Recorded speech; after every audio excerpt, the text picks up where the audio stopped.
नमस्कार दोस्तों, मैं संजय कौशिक आप सभी का वेलकम करता हूं अपने YouTube चैनल में। आप सभी का बहुत प्यार मिल रहा है, मोटिवेशन मिल रहा है और अब अपनी लिखी हुई कहानियों का सिलसिला मैं शुरू करने जा रहा हूं। तो दोस्तों शुरू करते हैं मेरी कहानियों की सीरीज में पहली कहानी डरावनी होली के नाम से। ये बात है 25 से 26 साल पहले, जब हम होली का दहन जब करते हैं, पूजने वाली होली जो मनाते हैं। एक तो होती है, हम उसको दुल्हंडी बोलते हैं।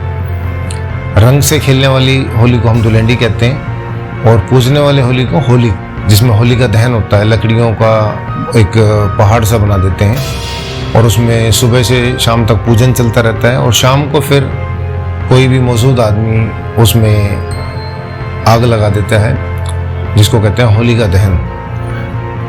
तो शाम की बात है, उस दिन करीब टाइम 5 से 5:30 के बजे का टाइम होगा। हमारे यहाँ हम सब लड़कों का एक पॉइंट होता था, मीटिंग पॉइंट, जिसपे रोज़ाना हमारी मीटिंग होया करती थी। हम जो भी मिलता था, हमारे गांव में कोई मिलने के लिए आता था तो हम बोलते थे लाल चौतरे पे आ जाना भाई। कभी किसी का झगड़ा होता था आपस में तो कहते थे ठीक है आज ये लाल चौतरे पे देख लेंगे तुझे। तो एक हमारा एक जगह होती थी, अभी भी है वो। हमारे जैन बरादरी के कुछ भाई लोग हैं जिनका मकान है, उस मकान के सामने एक लाल चबूतरा बना हुआ है, लाल चौतरा कहते हैं उसको। बचपन से हम वहाँ खेलते भी रहे हैं, हमारी सारी मीटिंग्स भी वहीं होती थी और अभी हमारा दोस्तों का जमघट वहीं बैठता है जब भी जाते हैं गाँव में मिलने के लिए।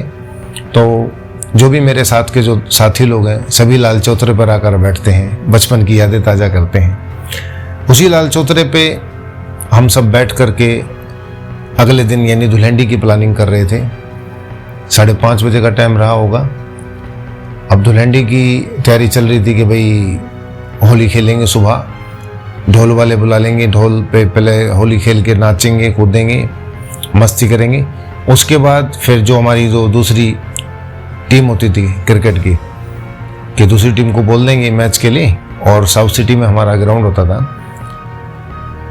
उसके बाद हम वहाँ मैच खेलने जाते थे। तो पूरी प्लानिंग चल रही थी अच्छी तरीके से। हम कम से कम 8-9 लड़के थे जो क्रिकेट खेलते थे और अपना पूरी प्लानिंग, त्यौहार की भी, अपना दुल्हंडी की भी प्लानिंग कर रहे थे और मैच की भी प्लानिंग कर रहे थे साथ साथ। 5-5:30 बजे का टाइम, तभी हमें पास में किसी के चिल्लाने की आवाज़ आई। कोई लेडी थी, वो चिल्ला रही थी ज़ोर ज़ोर से। हम सभी लोग एक साथ भागे, उस तरफ भाग कर गए तो वहाँ देखा राम सिंह भैया, जो हमारे ताऊ जी के लड़के लगते थे वैसे रिश्ते में, उनकी पत्नी शारदा रोती ही बाहर निकल कर आ रही है मकान से, ज़ोर ज़ोर से रो रही है, तेज तेज से रो रही है। भाई राम सिंह पुलिस में कार्यरत थे और शारदा उनकी पत्नी। राम सिंह जी के बारे में मैं बताना चाहूँगा कि बहुत ही ईमानदार, शरीफ। कभी भी हमने बचपन से, हमारे से कम से कम 20-25 साल बड़े हैं, कभी भी बचपन से हमने उनके बारे में कुछ गलत नहीं सुना, कभी भी कोई गलत काम नहीं किया उन्होंने। पुलिस में भी रहे, ईमानदार रहकर उन्होंने ड्यूटी की, तो कुछ भी गलत नहीं था उनके बारे में। काफ़ी शरीफ इंसान थे। उनकी पत्नी शारदा भी भगवान में भरोसा रखने वाली उतनी ही शरीफ और एक सरल स्त्री थी भाभी शारदा। तो जो हम उस तरफ दौड़ कर गए, जाकर देखा तो शारदा भाभी रोती हुई आ रही है। हम उनके घर के पास गए, उनको रोका, भाभी क्या हुआ, क्या हुआ, कोई प्रॉब्लम, कोई तकलीफ? तो उन्होंने रोते रोते, आंसू पूछते हुए उल्टा हमें ही धमका दिया कि तुम कौन होते हो किसी के घर में, घर के बीच में इंटरफेयर करने वाले? तुम्हें क्या लेना? हमारे घर में कुछ भी हो, तुम्हारे घर में नहीं होता क्या? अब सभी लोग सख्ते में आ गए। भाभी शारदा वापस घर के अंदर चली गई। हम आकर वापस बैठ गए लाल चौतरे पे, आपस में डिस्कस करने लगे कि यार साला भलाई का कोई ज़माना नहीं है। हम तो गए थे कि कोई प्रॉब्लम ना हो, किसी तरह की कोई दिक्कत ना हो, ये उल्टा हमें ही जो है उल्टा सुल्टा बोल रही हैं। कमाल है यार, ये क्या मतलब हुआ? हम तो कहते हैं शरीफ है, शारदा भाभी शरीफ है, राम सिंह भैया शरीफ है, ये क्या मतलब हुआ? हम बैठ गए। फिर से यार छोड़ना यार, हम अपनी प्लानिंग करते हैं। तो पूरी प्लानिंग फिर से जीरो से शुरू कर दिया हमने कि हाँ पहले होली खेलेंगे, उसके बाद ढोल आएगा, ढोल के ऊपर नाचेंगे कूदेंगे, और उसके बाद हम इतने बजे जो है मैच के लिए निकल जाएंगे सभी। थोड़ा स्टार्ट किया था हमने फिर से प्लानिंग करना, तभी जो मेरी बड़े भाई की पत्नी है, बड़ी भाभी हमारी, वो दूसरी गली से हमारे घर की तरफ से आ रही है, भाग के जोर जोर से भगी आ रही है, आवाज़ देती हुई, मुझे पुकारती हुई। तो मैं फिर से घबरा गया, सभी लोग घबरा गए कि यार कुछ प्रॉब्लम है, इस बार इधर से आ रही है आवाज़। हम फिर उधर भागे, देखा तो हमारी पूजा भाभी थी।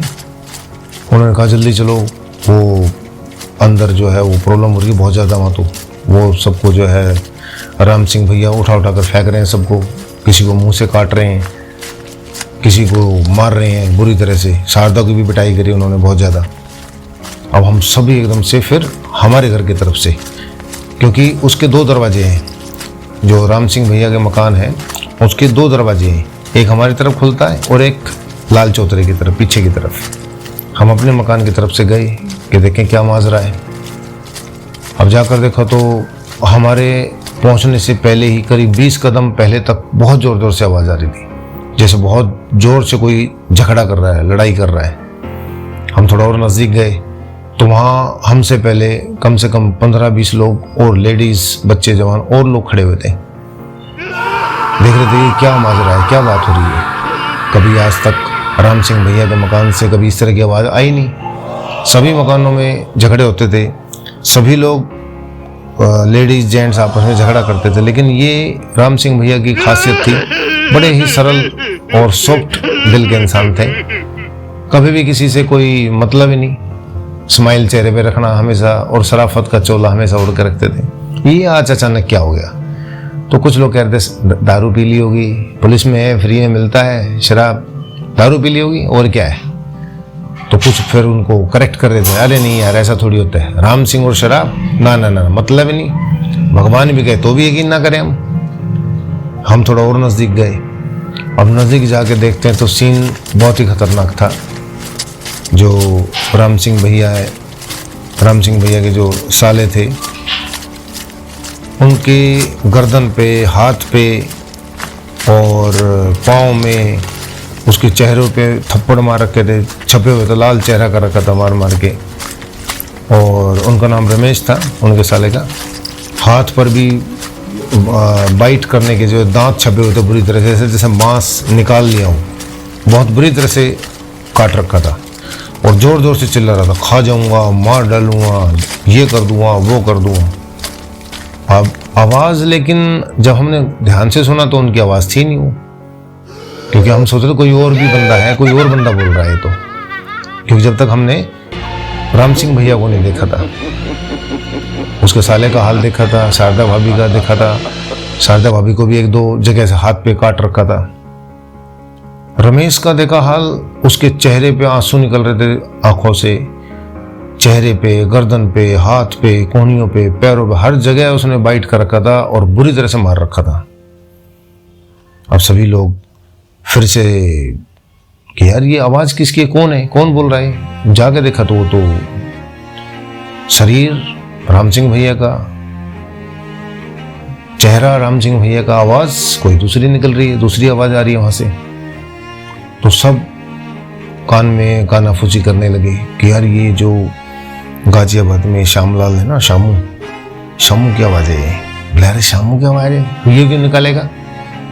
कह रहे नहीं, ये उसकी आत्मा है। अब वो इतना किसी ने कहा तो सारे वहाँ जो लोग खड़े सब और ज़्यादा नज़दीक चिपक गए एक दूसरे से।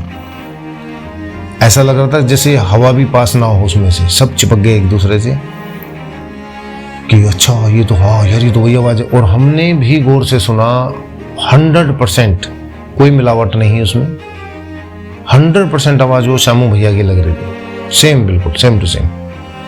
अब हम थोड़ा सा और अंदर गए। अच्छा, मैं बताना चाहूँगा कि मैं अपने गांव में अपने डर के लिए बहुत फेमस रहा हूँ। लोग कहते थे कि भाई ये 8 बजे के बाद घर से बाहर नहीं निकलता है। और ये नहीं कि बहुत पहले की बात, ये करीब 10 साल पहले तक लोगों ने, 10-12 साल पहले तक लोगों ने यही मेरी इमेज बना रखी थी कि 8 बजे के बाद ये घर से बाहर नहीं निकलता। और सच्चाई भी है कि अंधेरे से डर लगता था। जब मैं बचपन में घर से बाहर निकलता था, अंधेरा दिखता था मुझे, तो उस अंधेरे वाली साइड आंख बंद कर लेता था। एक आंख से देख के चलता था कि जहाँ अंधेरा है, जहाँ से डर लग सकता है, उस आंख को बंद कर लेता था मैं। तो अब मैं तो सबसे ज़्यादा फेमस था डर के लिए, लेकिन मैंने हिम्मत बना रखी थी कि जब इतने लोग हैं, उनके साथ जो होगा मेरे साथ भी हो जाएगा, कोई बात नहीं। लेकिन मैं हिम्मत बना के रखी कि नहीं, देखें तो सही, प्रैक्टिकल जब एजुकेशन है, पढ़ाई लिखाई की है, तो ये तो देखें एक्चुअली है क्या, कुछ ना कुछ लॉजिक तो होगा ना उस चीज़ का। तो देखने के लिए कि होता क्या, एक्चुअली सुना था कि किसी में भूत आ जाता है, भूत प्रेत आत्मा आ जाती है, किसी में जो है उसका इफेक्ट आ जाता है, बालाजी में ऐसे होता है, बालाजी में वैसा होता है। तो पहली बार ये मौका मिल रहा था देखने का, तो उसको लॉजिक समझने में थोड़ा आसानी होती, इसलिए खड़ा रहा। मैं भी डरता रहा, सभी डर रहे थे, मैं नहीं। मेरे से जो धुरंधर थे, एक से बढ़कर एक, जो ये कहते थे कि हम तो शमशान घाट में भी रात बिता सकते हैं, ऐसे ऐसे लोग भी थे, वो भी डर से कांप रहे थे उसकी आवाज़ सुन करके। थोड़ा सा सभी लोग धीरे धीरे अंदर जाना, जो मेरे ग्रुप के लड़के थे वो भी सब अंदर जाने लगे। तो उनमें से एक जो विजेंद्र था, वो बोला, यार तेरी ना पकड़ अच्छी है, तू एक्सरसाइज करता है, बॉडी बिल्डिंग करता है, तेरी ना पकड़ बहुत अच्छी है। तो इनकी ना उंगलियों को ऐसे चौड़ा करके, एक दोनों उंगलियों को चौड़ा करके पकड़ लो, उससे ना कंट्रोल में आ जाती हैं चीज़ें। अब मैंने थोड़ा सा डर लगा मुझे, लेकिन डरते डरते मैंने उंगलियां पकड़ ली। अब एक तरफ तो वो सबको उठा उठा के फेंक रहे थे, धक्का दे, जिसको धक्का दे रहे थे वही दूर दूर जाके पड़ रहा था। अब मैं हाथ पकड़ा जब मैंने उनका, तो मुझे भी डर लग रहा था। उंगलियां पकड़ी कि यार पता नहीं अब ये मुझे उठाकर फेंकेगा तो कैसा लगेगा।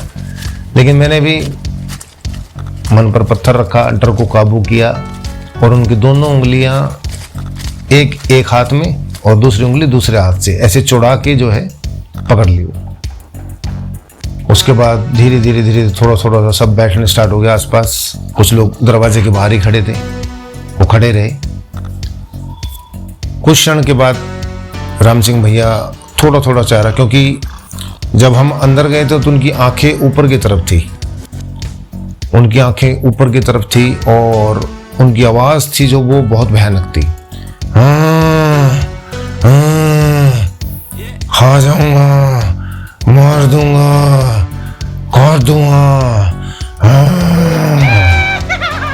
ये तो एक ऐसा सैंपल सा बताया मैंने, लेकिन इसको आप 100 गुना मल्टीप्लाई कर लो, इससे भी ज़्यादा डेंजरस।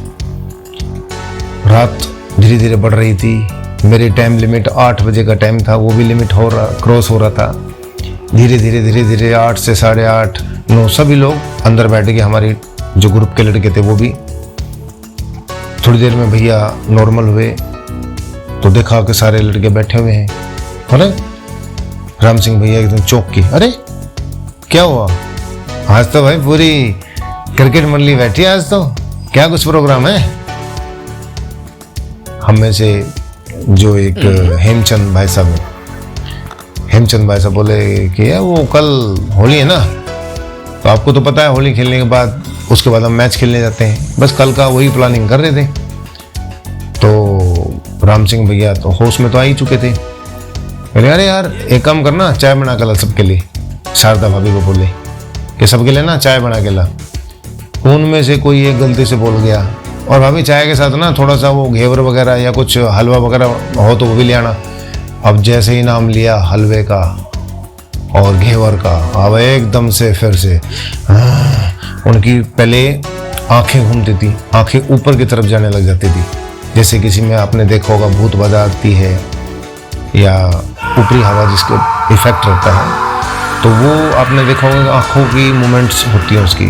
तो पहले आंखें ऊपर की तरफ जाने लगी धीरे धीरे करके, और उसके बाद हाथ जकड़, जो जिस चारपाई पे वो लेटे हुए थे उस चारपाई को उन्होंने जकड़ लिया बहुत टाइट।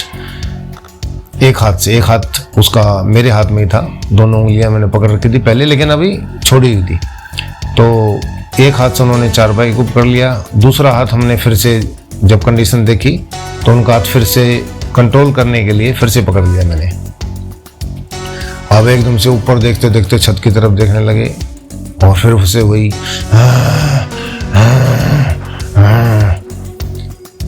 इतना भयानक वो आवाज़ जब भी सुनते हैं, अब भी कभी ख्याल आता है उस दिन का तो रूह कांप जाती है। रात के 10 बजे, फिर रात के 11 बजे, 12:30 बजे, सुबह के 3:30 बजे तक सभी लोग बैठे रहे।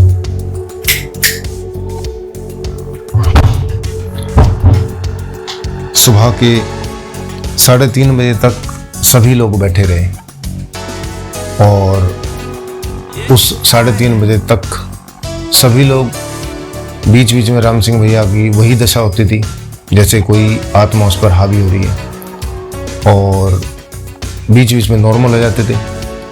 इसी दौरान करीब 9 साढ़े 9 बजे का जब टाइम था, जब उनके ऊपर वो आत्मा बहुत ज़्यादा हावी हो रही थी, तो उस समय गांव में ही एक जो तांत्रिक क्रिया वगैरह करते थे, बिरजू लुहार जो हमारे गांव में काफ़ी फेमस थे, इस तरह की जो एक्टिविटीज़ होती थी उसको करने के लिए उनको लेकर आया गया, उनको बुलाया गया। उन्होंने एक उपला पहले जलाते थे, सभी के घर में उपले जलते थे।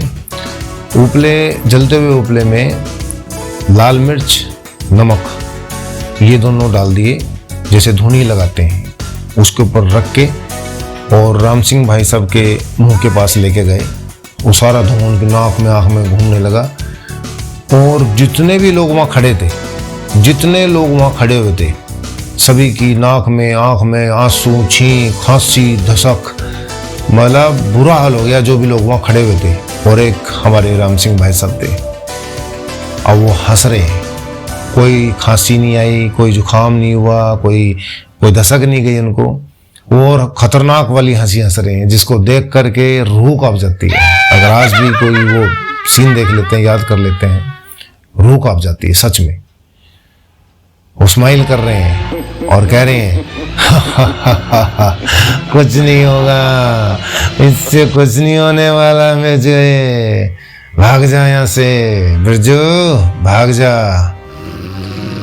अब वो देख करके बिरजू भी खांस रहा है, हम भी सब खांस रहे हैं, छींक आ रही है, आंखों में से पानी निकल रहा है और राम सिंह भाई साहब अजीब किस्म की हंसी हंस रहे हैं। और बिरजू ने सिर पे पांव रखे और सीधा बाहर बोला, है भाई ये तो कोई और पंडित जी मरवाओगे क्या, ये तो कोई बहुत खतरनाक बला है, मेरे बस की नहीं है, इसको तो कहीं और ही लेके जाओ आप। बोला नहीं फिर भी थोड़ा सा तो कुछ करो, आए हो तो कुछ तो करो। बोला चलो मैं कोशिश करके देखता हूँ पंडित जी एक बार, वैसे मेरे हाथ में है नहीं, पर फिर भी आप लोग कह रहे हो तो कोशिश करके देख लेता हूँ। उसने फिर अपना कुछ तंत्र विद्या करी और फिर से राम सिंह भैया के पास गए, पूछा हाँ भाई कौन है तू, ये बता कौन है। वो फिर हंसने लगे राम सिंह भाई साहब। आवाज टोटली डिफरेंट, पूरा पश्चिम आप कह सकते हो, आवाज शामू भैया की थी। क्यों बताऊं तुझे, तू मेरा घर का आदमी है कोई है, क्यों बताऊं।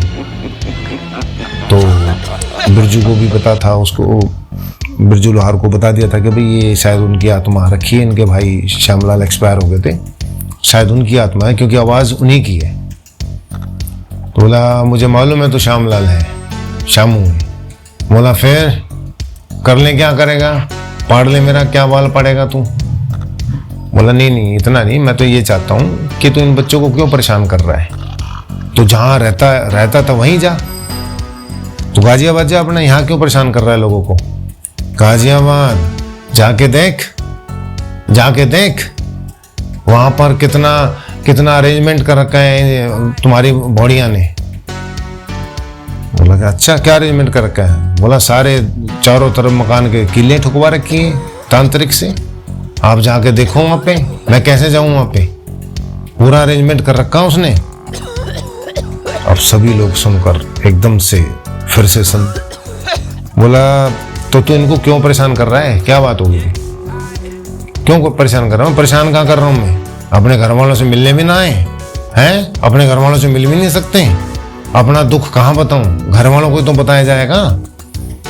इतना सुन के बिरजू बाहर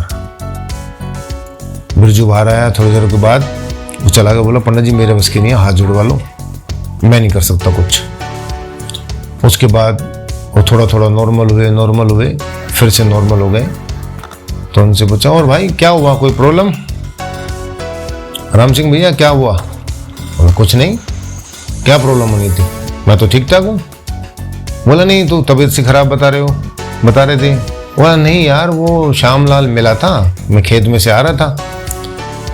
अब वो श्यामलाल रास्ते में मिल गया, शामू, और बोला भाई मेरे को थोड़ा वहाँ तक बैठा ले, पद्दी के ऊपर, कमर पे, मतलब हम पद्दी बोलते हैं उसको, तो कमर पे थोड़ी देर बैठा लो।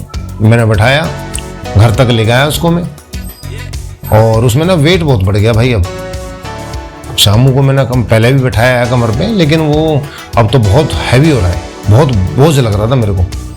और अच्छा थोड़ी देर के बाद फिर किसी ने मीठे की बात कर दी, क्या रे यार वो चाय यार, वो पकौड़े यार, फलानी बर्फी आ रही थी, आप वो लेती। जैसे ही मीठे का नाम ले, एकदम से उसकी फेस के इंप्रेशन चेंज, आंखें घूम जाती, हाथ टाइट हो जाते, और फिर वही आवाज़, खतरनाक आवाज़। तो सुबह तक 3:30 बजे तक हम रुके रहे वहाँ पर, 3:30-4 बजे तक। और बीच में 1-2 बार प्यास लगी कुछ लोगों को, कुछ दोस्तों को। मुझे जो अक्सर डरपोक बताया करते थे, वो सभी लोग, हम सभी साथ में गए, बोला यार पानी पीना है। हाल ये था, ये सच्चाई है बिल्कुल, हाल ये था कि अंधेरा कमरा था जिसमें पानी का मटका रखा हुआ था, और एक दूसरे का हाथ पकड़ के उस कमरे में गए पानी पीने के लिए, और डरते हुए हाथों से लोगों ने उसमें से पानी लिया, एक दूसरे को पिलाया, फिर घर आए। दिन निकल गया, त्यौहार भी मनाया, क्रिकेट भी खेले, लेकिन एक महीने तक सभी जो लड़के थे, कोई अपनी माँ के पास सो रहा था, कोई अपने पिता के पास सो रहा था, और शाम होने से पहले ही कोशिश कर रहे थे कि घर वापस जाया जाए, ताकि अंधेरा होने से पहले पहुंच जाएं। जहां मैं अकेला अंधेरे से डरता था, उसके बाद वो सभी लोग अंधेरे से डरने लगे, सभी लोग। और आज भी जब कभी हम डिस्कस करते हैं, याद करते हैं उस लम्हे को, तो बिल्कुल मतलब आत्मा तक झकझोर जाती है वो आवाज़ सोच करके, उसको चेहरे के इंप्रेशन देख करके। क्योंकि राम सिंह जो भैया है, वो कभी भी ना तो एक्टिंग, ना कोई किसी तरह का फूहड़पना कभी नहीं करते थे। इसलिए थोड़ा सा ये भरोसा होता था कि नहीं, ये हो रहा है, जो हो सकता है कि एक्चुअल में हो, ये एक्चुअल में श्यामू भैया की आत्मा ही हो, जो यहाँ हो सकता है सुख दुख बांटने के लिए आई हो। तो दोस्तों, ये एक रियल कहानी थी। कैसी लगी आपको, आप सभी लोग को बताना। इसके बाद मेरी जो सीरीज़ की जो कहानियाँ हैं, कुछ वेब सीरीज़ टाइप मेरी कहानियाँ हैं, किसी के कुछ कहानियाँ हैं जिसके पार्ट्स हैं, डिफरेंट पार्ट्स हैं। जैसे कि अनएक्सपेक्टेड मैरिज के जो पार्ट्स हैं वो 84-85 तक पहुंच रहे हैं, और करीब 9 लाख लोगों से ज़्यादा लोगों ने पढ़ा है पॉकेट FM पे, और 3 लाख से ऊपर लोगों ने पढ़ा है प्रतिलिपि पे। तो बने रहिए मेरे साथ, मेरी कहानियों का आनंद लीजिए। जो मेरी रचनाएं हैं, पोएम हैं, सभी को एंजॉय करो। जो अच्छा लगे उसे शेयर करना, और कमेंट करके ज़रूर बताना आप लोगों को कैसा लगा, ताकि मैं खुद में सुधार कर सकूं और आपको बेहतर दे सकूं। Thank you very much. Have a nice day.